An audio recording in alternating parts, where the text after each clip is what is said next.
ओवीज kitchen या recipe चॅनलमध्ये तुमचे स्वागत आहे.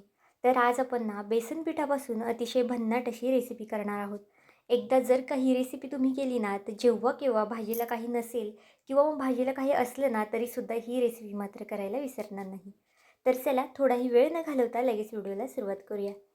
आता त्यासाठी ना इथे मी एक 4 ते 5 चमचे इतपत बेसन पीठ घेतलेलं आहे. ही रेसिपी मी 2 जणांसाठी करते, त्यानुसार बघा 4 ते 5 चमचे बेसन पीठ पुरेसं आहे. पण जर तुम्ही जास्त लोकांसाठी करत असाल तर बेसन पिठाचं प्रमाण इथे तुम्ही तुमच्या आवडीनुसार वाढवू शकता. आता 4 ते 5 चमचे बेसन पिठामध्ये आपल्याला अगदी थोडं थोडं पाणी घालायचं आहे. पाणी एकदम घालू नका, नाहीतर मग बॅटर अगदी पातळसर होईल. कारण की हे बॅटर ना आपल्याला खूप जास्त घट्टसुद्धा ठेवायचं नाही किंवा मग खूप जास्त पातळसुद्धा नाही. अगदी परफेक्ट अशी कन्सिस्टन्सी बॅटरची आपल्याला ठेवायची आहे. तर बघा व्हिडिओत दाखवते ना, अगदी त्या पद्धतीने हे फेटून घ्या. तुम्हाला हवं असेल ना, तर तुम्ही एखादं मोठं भांडं घेऊ शकता आणि त्यामध्ये सुद्धा रवी वगैरे असते ना, त्यानेसुद्धा फेटू शकता.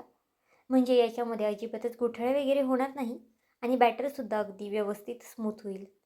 तर इथे बघा मला पुन्हा थोडंसं पाणी लागलं आहे आणि त्यामुळे मी पुन्हा अजून थोडंसं पाणी ॲड केलेलं आहे.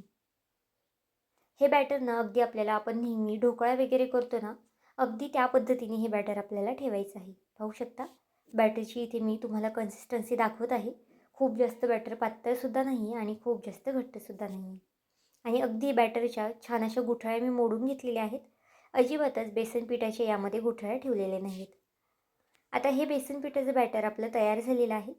हे थोडा वेळ साईडला ठेवूया आणि गॅसवरती कढई तापत ठेवूया. कढईमध्ये तुमच्या आवडीनुसार इथे तुम्ही तेल घालू शकता. आता इथे मी 2 पळ्या इतपत तेल घालून घेते, 2 ते 1 पळ्या. तुम्हाला जर जास्त तेल आवडत नसेल तर तुम्ही 1 पळी तेल घातली ना तरी चालेल. आता तेल तापलं की यामध्ये आपल्याला 1 चमचा मोहरी घालून घ्यायची आहे. मोहरी छान तडतडली की यामध्ये 1 चमचा जिरं घालून घ्यायचं आहे. जिरं आणि मोहरी तेलावरती अगदी छान अशी तडतडून द्यायची आहे. त्यानंतर यामध्ये बघा कढीपत्त्याची काही एक 10-12 पानं घातली आहे. कढीपत्त्याने खूप छान असा फ्लेवर येतो, त्यामुळे असेल ना तर आवर्जून घाला. आता कढीपत्तासुद्धा तेलावरती मी छान असा परतून घेते. त्यानंतर यामध्ये ठेचलेला लसूण घालून घेऊया. आता लसूण इथे तुम्ही चिरूनसुद्धा घालू शकता किंवा मग अशा पद्धतीने ठेचूनसुद्धा घालू शकता. या रेसिपीसाठी ना लसूण थोडंसं जास्तीचा वापरा, कारण की लसणाने सुद्धा खूप छान अशी टेस्ट येते या पदार्थाला. तुम्ही यापूर्वी ना ही रेसिपी नक्कीच केली असेल, पण अशा पद्धतीने केली आहे का हे सुद्धा नक्की सांगा. आणि तुमच्या इकडे या रेसिपीला काय नावाने ओळखतात ना, हे सुद्धा मला कमेंट करून सांगा.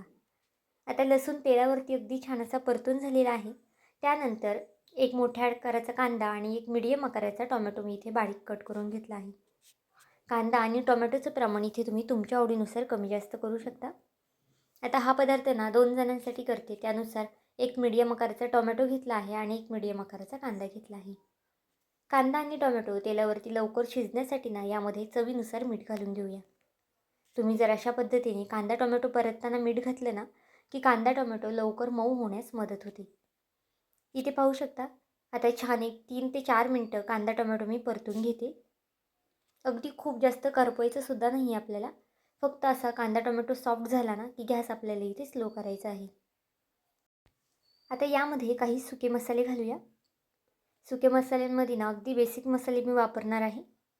तर बघा अर्धा चमचा इथे, अर्ध्या चमच्याला सुद्धा थोडीशी कमी मी हळद घातली आहे आणि अर्धा चमचा इथे मी धना पावडर घातलेली आहे. आता हे छान असं मिक्स करून घेऊया. पाहू शकता अगदी छान असं हे मी मिक्स करून घेतलेलं आहे.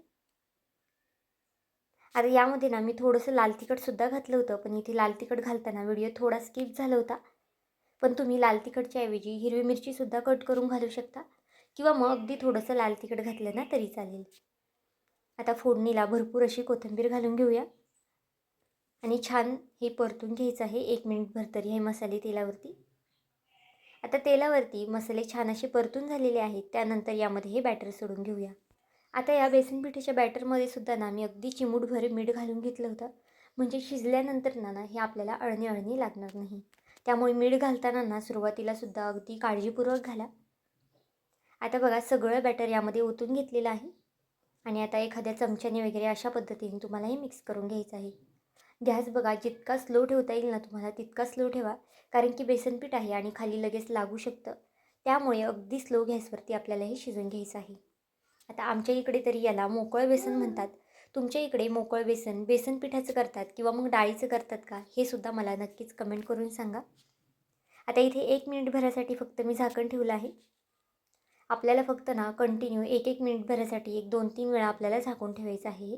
कारण की खूप वेळ असं झाकून ठेवलं ना तर मग खाली चिटकू शकतं. त्यामुळे बघा सुरुवातीला 1 मिनिटं झाकून ठेवलं आहे आणि पुन्हा छान असं हे बेसन पीठ मोकळं करून घेऊया. आता व्यवस्थित असं मिक्स करून घेतलेलं आहे आणि परत आपल्याला हे एखाद्या मिनिटभरासाठी झाकून ठेवायचं आहे. तर हे पूर्ण ना मी एक 5 ते 6 मिनटं असं शिजवून घेतलेलं आहे. कारण की अगदी स्लो गॅसवरती शिजवायचं आहे ना, त्यामुळे तुम्हाला सतत मध्ये-मध्ये हे हलवून घ्यायचं आहे. म्हणजे अजिबातच खाली लागणार नाही किंवा खाली जळणार वगैरे सुद्धा नाही. आता बघा एखाद्या कलथ्याने किंवा चमच्याने अशा पद्धतीने हे बेसन थोडंसं मोकळं करून घ्यायचं आहे. थोडंसं कलथ्याने मॅश केलं ना, तर अगदी छान असं मोकळं सुटसुटीत हे बेसन होतं. आमच्या इकडे तरी याला मोकळं बेसन म्हणतात, पण तुमच्या इकडे काय म्हणतात हे सुद्धा मला कमेंट करून नक्कीच सांगा.